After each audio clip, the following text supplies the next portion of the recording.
have Natalie Rich. She is a writer, blogger, digital manager, travel nomad, and influencer on all things travel related. She quit her cozy 9 to 5 office job to travel the world. With over 20 countries, 70 cities, and 3 continents, you could say she knows a thing or two about international travel. Please welcome Natalie Rich. Hey, thank you so much for having me. Thank you so much for joining me today on this conversation about international travel. I know you have done plenty of travel in the last few years. Have you done any travel recently? Can you talk about what's been going on in your life? Yeah, absolutely. My latest trip was to Egypt, which was back in November of 2022. So pretty recent. It was an amazing time, and I'm already starting to look at other places that I want to travel to in the near future. So you've been to Egypt after the pandemic. How has that changed? Like, have you seen any differences from your travels before the pandemic and now after the pandemic? Oh, absolutely. There's been so many changes. It's like night and day. Specifically with the group that I travel with, the requirements to travel has changed. So while we're kind of nearing the end of the pandemic and restrictions are starting to loosen up, still some countries are very, very firm with making sure that you have a negative COVID test, making sure you're vaccinated. So that being thrown into the mix of everything else you need to do to prepare for travel, such as, updating your passport, packing, figuring out your itinerary, that just is a whole nother level of requirements that you need. And it is kind of a battle sometimes, especially if for some reason you happen to get a negative COVID test right before your trip. So it's been a challenge, but thankfully, if you do follow the requirements required for each country, you're good to go. And that's another thing is every country is different. So in order to figure out what's needed, you have to do your research because you might not be let in if you haven't followed the proper requirements for entry. So definitely another hoop that you have to jump through when it comes to international travel. But Mhm. as someone who is obsessed with it, of course, I'm going to do everything I can to make sure that I'm able to travel easily and with following the rules. Well, that's awesome. I'm so happy to hear like you were able to travel to a foreign country, especially like going to Egypt in Africa. That's amazing. That leads into my first question I actually have for you. So international travel by Americans remain far below the pre-pandemic levels, only being at 3 million people compared to 2019, it was 8 million. In your opinion, why do you think these numbers are still so low for Americans getting back into traveling internationally? Yeah, I think just to piggyback off the answer to my first question, I think people do struggle with getting what's needed to go to certain countries. I think that with everything that happened with COVID and 2020 and the lockdown, there are those few people that are anxious to get out and explore and see what they want to see. But there's still people that are unfortunately living in fear of what's out there. So I think it can be kind of looked at from two different levels. I think people who are really passionate about it are going to make it happen. People who aren't, they're just going to say, oh, I'll do it next year, or I'll do it the year Mhm. after. I don't have vacation days. I can't afford it.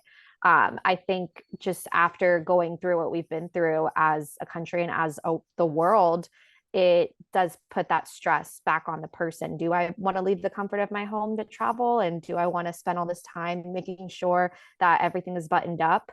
Most likely, people won't do that. Yeah, and do you think the people who are more likely going to be taking that risk or feeling that itch of needing to travel is like the Generation Z and millennials compared to maybe Generation X and boomers? Do you Oh, think they'll be the absolutely. ones? Absolutely. I think even like I'm a millennial myself. So I know myself and I know the people in the generation after me. I know that we're anxious to go out and see the world. I think, our parents and even grandparents are less enticed because, of course, they're worried about their health. And sometimes they can't do everything Mhm. that is involved in a trip. For example, going to Egypt, there was a lot of walking. We were out in the sun all day. We're moving from pyramid to pyramid, and most people can't do that now with their Mhm. age and with their health, and with the fear of what COVID did on top of that. It makes it more difficult. So I can definitely see, the younger generations capitalizing on international travel and making it a point to do it. But as far as the older generations, I can see why they kind of hold back. Do you think we will ever get back to the pre-pandemic levels of 8 billion Americans traveling internationally, or do you think it's going to take a while for us to reach that number again? I definitely think it is attainable. I think with social media and with posting pictures and videos, I think that is really what gets people excited to put Mhm. in those vacation days and travel. So I can definitely see that contributing to that number increasing. But I think to your point, I think it's going to take time. I think, unfortunately, COVID and everything that happened in 2020, it did leave some trauma on our generations. And I think it's going to take people a little bit of time to process what happened. And I think it's going to take a little bit longer for them to feel comfortable to travel. But for the people who are in it and they were in it before COVID and they're still in it after, I think that they're going to be contributing to that main number of people who are traveling internationally. I totally agree. I think there is this sort of still fear of the unknown of Right. international travel, and you don't know what is happening. Like, I know China still kind of has restrictions and Mhm. lockdowns for people in Japan. Like, I'm in here in Hawaii, and we weren't letting Japan visitors come to Hawaii just because of how close they were to China. Right. And the fear of, they might bring over the virus and continue spreading it over here. So I totally understand that. Yeah, and it's crazy just with anything happening in the world right now. I think people see the news and they get scared and they just want to stay in their little box. But in my opinion, I don't think that's the way to truly live your life. I think there's so many things to see, and we're only on this planet for a short amount of time. So it's my goal. And I know for other travelers, it's their goal to see as much as they can. Yeah, definitely. There's also been a huge increase of traveling within the mainland. Americans, not since because of the lockdown, they are not currently traveling internationally, but instead in our own country. Do you think this is because they find it easier to travel within the states and the fear is less, the fear is kind of, they know what's going on here. They're in America. They feel like they're in their safe space, traveling here than compared to internationally. Absolutely. I think you hit the nail right on the head. I think to travel internationally, you do have to plan for it. And Mhm. it's not like you can just do a day trip to Europe and come back the same day. It does take time, it takes effort to get there. And I could totally see people just choosing to say, all right, instead of going on a Europe trip this year, let's just go in our own backyard, or let's go to California, or let's, Mhm. go to New York. Because simply that's just a quick flight away for most people. I know for myself, my fiance loves to travel within the United States. He's a big hiker. That's really important to him. So our travels have kind of changed with us being engaged, as he prefers to do those trips while I prefer to travel internationally. So we have to meet somewhere in the middle, right? So we have been doing a lot of US travel. We just got back from Arizona a couple weeks ago, and that's been so cool to kind of see what's in your own backyard, but Mhm. still, for me, the itch to go internationally will always be there. And I think for others, it could be there for them as well, but it could just be more convenient just to stay in the United States. Yeah, I agree. And do you think the reasoning behind us staying in the United States more is because we are already cultural diverse here, that people don't feel like they need to experience other cultures as we are the melting pot for all these different cultures or religions and backgrounds? Absolutely. I think it really depends on the person. Some people just might feel comfortable with Hmm. learning what they've learned and experiencing what they've experienced in our country. But when I hear that, I'm like, oh my gosh, like you just don't even know what else is out there. For example, going to Egypt, like I had absolutely no idea their lifestyle and their culture before I got there. And it truly is just such a unique experience to put yourself in a country where you don't speak the language, you don't like know the culture, and you can just kind of sit back and observe. And to me, that's just the beauty of international travel. And I think there are some people who, might think that they're getting that within our country, but Hmm. I disagree. But at the end of the day, travel is travel, and I think it's very much that person's experience traveling. So if they feel more comfortable and they think that they've experienced what they've experienced, then that's fine. I'm not Hmm. going to force you out of your box, but there's definitely so much more to be learned outside of the United States. Agreed. I think we are blessed to be in America where we are culturally diverse, where you can go to Hawaii and still interact with Native Hmm. Hawaiians, and you can go to different, you know, you could see the Native Americans at different, tribes around the United Right. States, like in South Dakota and Nevada and even Florida. There's so much, diversity here, but if that diversity didn't exist, do you think the number of Americans traveling even before the pandemic would increase? Do you think that 8 billion would be like 20 billion? Because if we were all just Americans and maybe not as quite diverse as we are, there would be really nothing to experience in our own backyard besides the land and, the nature. There's no cultural relevance here compared to internationally. Yeah, I completely agree. I think if we were just one culture and we weren't such a melting pot, I think it would encourage people to kind of step out of their box. But I mean, look at Europeans, right? So people that live in Spain, Hmm. their culture is just so different there, even though, yes, they all live in Spain. Hmm. And for the most part, they have the same, the language. They're still doing gap years. They're still traveling to other parts of Europe. They're still widening their experience. And I think for us, it's so important to do that because there is so much out there. And yes, America is amazing. We're so blessed to live where we live, especially like after experiencing other countries, coming back to our home. I'm always so grateful. But I just think in order to really understand and learn more about our world, we need to go experience other things. Yeah, I agree. And do you think because like Europe, they're so close proximity to each other and their countries are as big as a state here. Mhm. You think if the United States was as size as Europe, Americans would be more inclined to travel because a state would be like another country to them? Absolutely. And I think it goes back to the ease of transportation. I have a girlfriend that lives in Germany, and all she has to do is just hop on a train Hmm. or take a short flight, and she can go anywhere on that Hmm. side of the world. For us, it's so difficult. And even just like, I think my flight to Egypt was something like 20 hours, like three flights to get there. It's not easy. So I can see why it could prevent someone from, taking the time and actually doing it. And coming from someone who works in corporate and has to deal with paid time off, I understand why people are trying to squirrel away their time off for trips that they could make more out of staying, locally rather than going internationally. But I'm so jealous of her because she literally can just jump on a train and go wherever she wants. She's in France one weekend, she's in Spain the next, and I'm so jealous of that. And I think it would make Americans travel more if we were in closer proximity.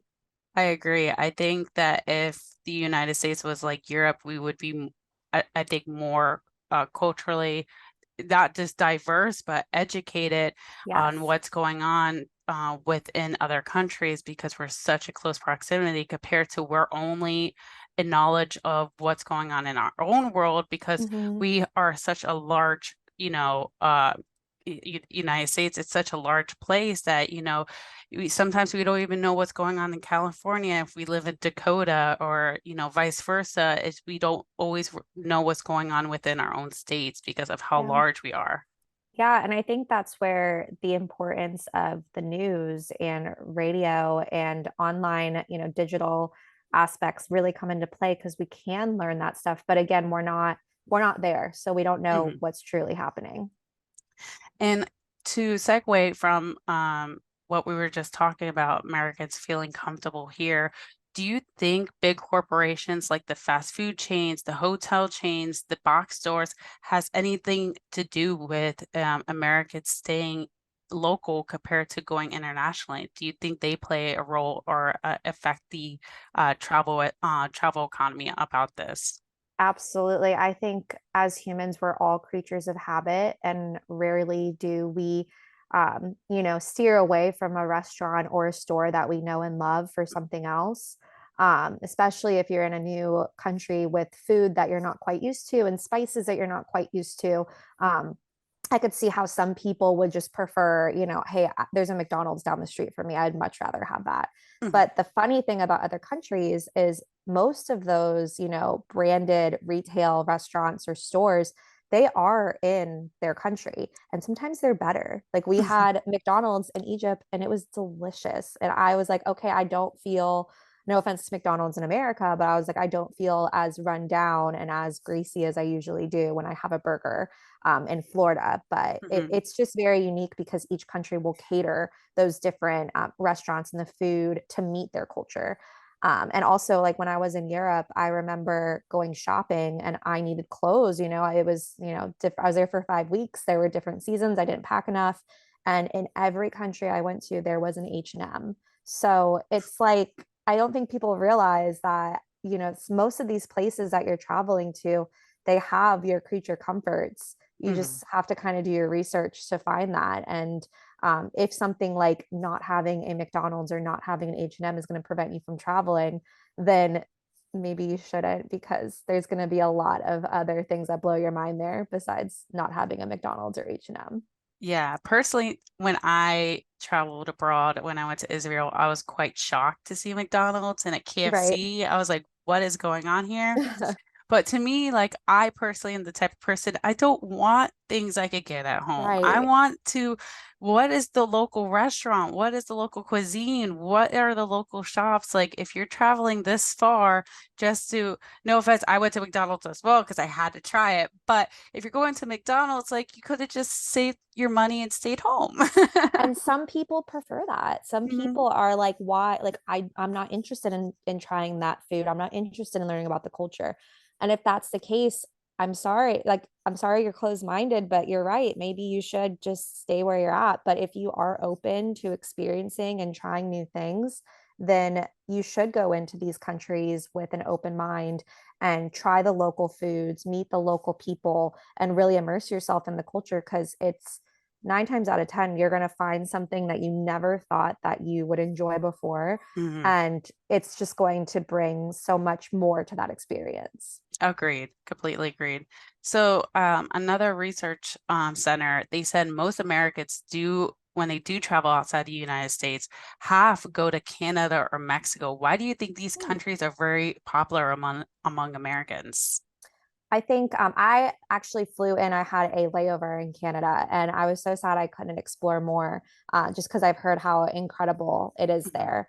I think, some of the sites that we, look forward to seeing, such as, the weather or like in Mexico, like the beaches and the different things that you can do excursion wise. I think that's very attractive to Mhm. people in the United States. Again, I think it does go back to proximity. If Mhm. you want to get out of, the 50 states and you want to experience something different, why not pop over to Mexico? It's not that long of a flight and you can kind Mhm. of feel like you're in Europe or you're somewhere else, when in fact you are somewhere else, but you're still relatively close to the 50 states or wherever.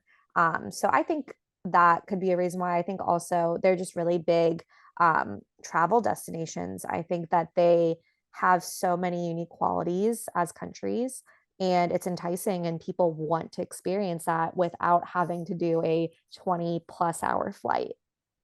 Yeah, I totally agree. I think just because the proximity is closer and God forbid if something happens back home, it's Right. just a few hour flight to get back home. Rather, if you were on the other side of the world, your anxiety levels could be more through the roof. So I totally understand.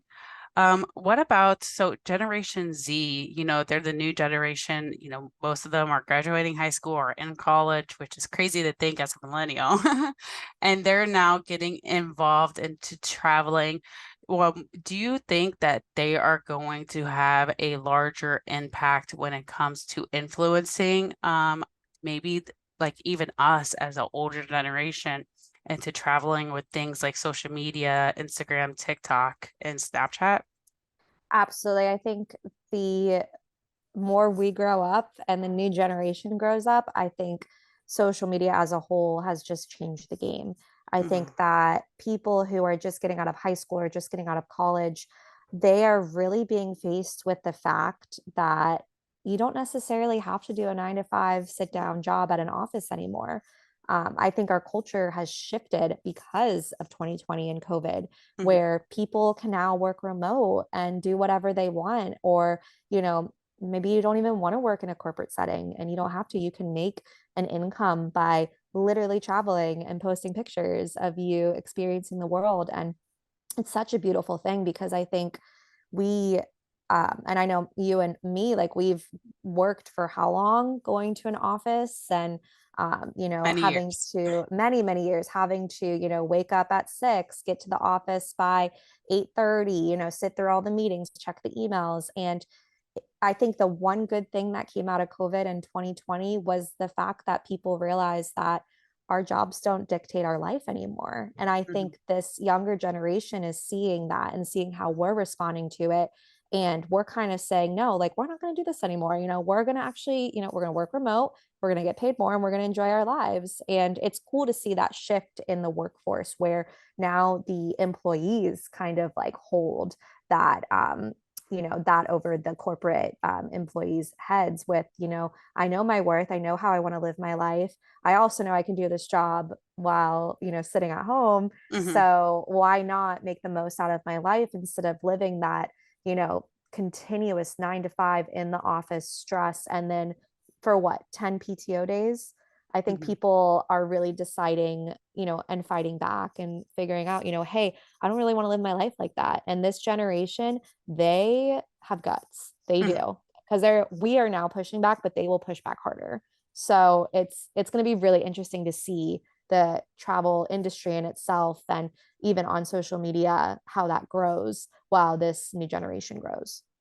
Agree. I follow some ladies on TikTok, younger ladies, like 18, and they are working remotely. They describe they have a 9 to 5 job, but they work virtually, and they're living in one country to another every month throughout the year.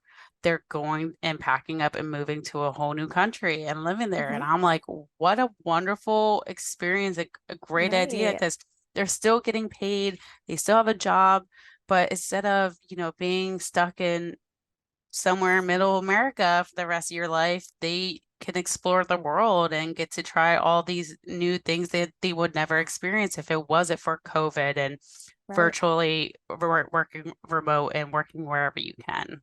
Yeah, and it's just so interesting to kind of see the script reverse where people choose their jobs based on the flexibility with travel. And I mean, if I could go back and if I was just coming out of college right now, to be honest, I probably wouldn't work for a couple years. I would just, you know, be a nomad and travel around because when you don't have responsibilities, you don't have a mortgage, you're not married, you don't have kids, it's like, why wouldn't you take advantage of this time when Mhm. you can just do what you want to do?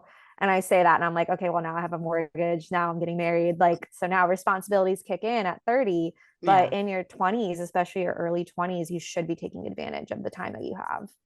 That's a great segment too. What is the best age to travel? You mentioned in your 20s. Should people start as young as possible, even in high school, try to travel internationally to gain experience, to gain that knowledge, compared to maybe going to a traditional college right out of high school and just jumping into a career field? Do you think starting early is the best way?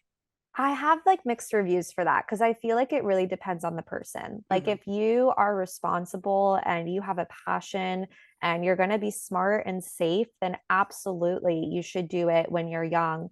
But I also think, you know, if you are just traveling, you know, to kind of drink and meet people, like, yes, that's amazing and that's so much fun. But you also want to be safe. Like, you have to keep in mind you're in a completely different place where sometimes you might not speak the language. You know, you want to make sure that you are taking care of yourself.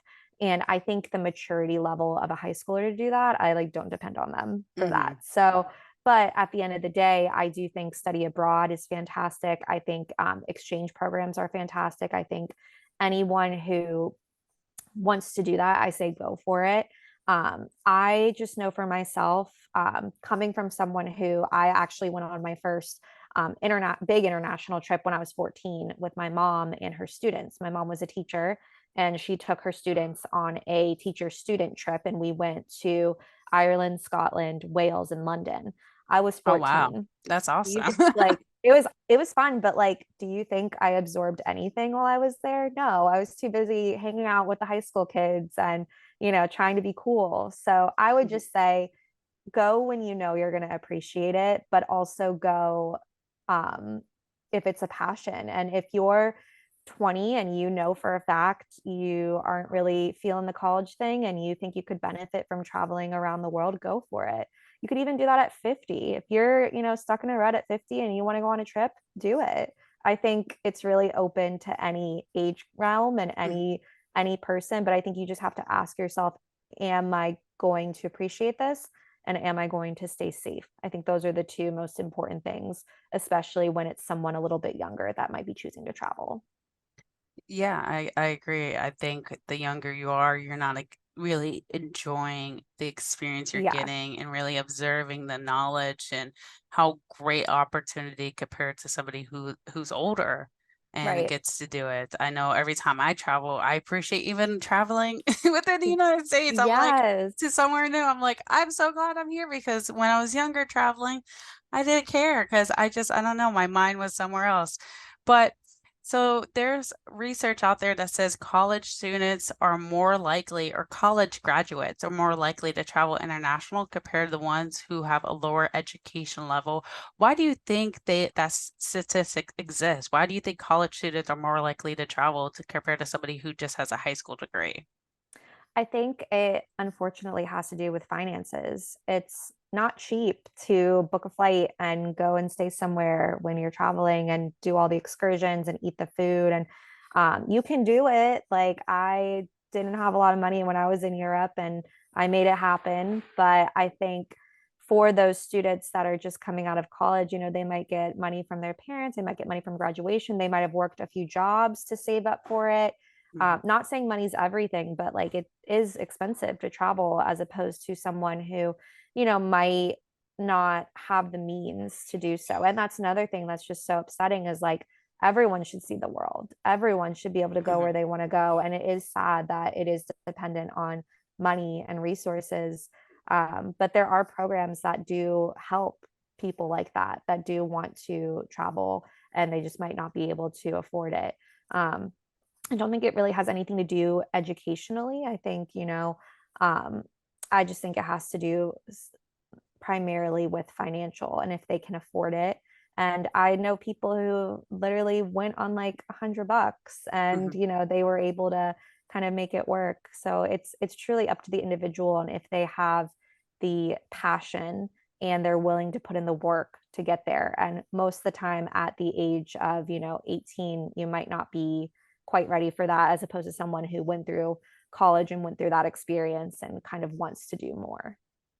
Yeah, so there is information out there, but what information should people be looking for just to get the best bang for their buck when it comes to traveling? I think the best opportunity out there is to travel with a group. And Mhm. there's so many different international travel groups. I've traveled with one in particular literally since I was 14. It was a group I went with when I was 14, and it's called EF Educational Tours. Mhm. And there's websites like that, like Kentucky, G Adventures. If you just do a simple Google search, you'll be able to find tour groups where it's so simple. You literally just put a down payment on your trip. You select the dates you want to go. You can do a payment plan monthly. You don't have to pay for everything at once. And you show up and they take you and you run. They handle all of the accommodations, they book your flights for you. You get a tour guide and you get transportation. So for someone who like might not necessarily want to plan or gets overwhelmed with planning, I think that would be the best option, is to travel with a group that pretty much plans everything for you. And it's nice because you're not traveling by yourself. You're in Mhm. a group with people who are within the same age range as you. And I'll say off the bat, I've met some of my closest friends through my travel groups and my adventures that I've been on that I'm still friends with to this day, just because we were somehow on the same trip together. So I just recommend always going with a group. You can travel solo. I do absolutely respect and admire people who travel solo, but I know for myself, I love being a part of a group and having someone kind of guide me as a sheep. So definitely recommend looking into that. Yeah, I think in international travel, a group is a great option. I've done a group too when I went to Israel, and I think that is the best way to travel, especially if you don't know where to start, if you've never Mhm. done international travel. What do you think if about cruise lines, traveling within a cruise line if someone is scared of flying on a planes or flying for that long of a time? Are there programs, are there cruises that do international cruising? Absolutely. And I've looked into cruises, but more for my parents. Mm, There are actually cruises that you can do catered to your age. So my parents were looking for like a 50 and up cruise, and we found a cruise, I think it was Viking mhm. cruises, and they do international cruises where you just get on the boat and they take you wherever you want. And that's a very safe and effective way because you're not struggling with your bags, you're not struggling with trying to make it to a new hotel. Everything's in one space and you get off at the port, you do your thing and you come back. So definitely for someone who's not big, I'm not big on flying. So trust me, I understand flying is not fun. So anyone who has a fear of flying or would prefer to do a cruise line, I definitely recommend doing that. Awesome. And any last comments or suggestions for our viewers watching on international travel they should know about? Yeah, I think just the only thing I would say is don't let your fears hold you back. I was 24. I was making $30,000 a year, literally could barely afford groceries, and I was able to make it work. I Mhm. took, dog sitting, babysitting. One time I cleaned my manager's house, anything to just get money to put into that pot to travel. So if you don't have the means, and you have the passion, you can make it happen for yourself. And I wouldn't let anything such as fears of flying, fears of financials, fear of, not knowing people when you get there hold you back from seeing the world.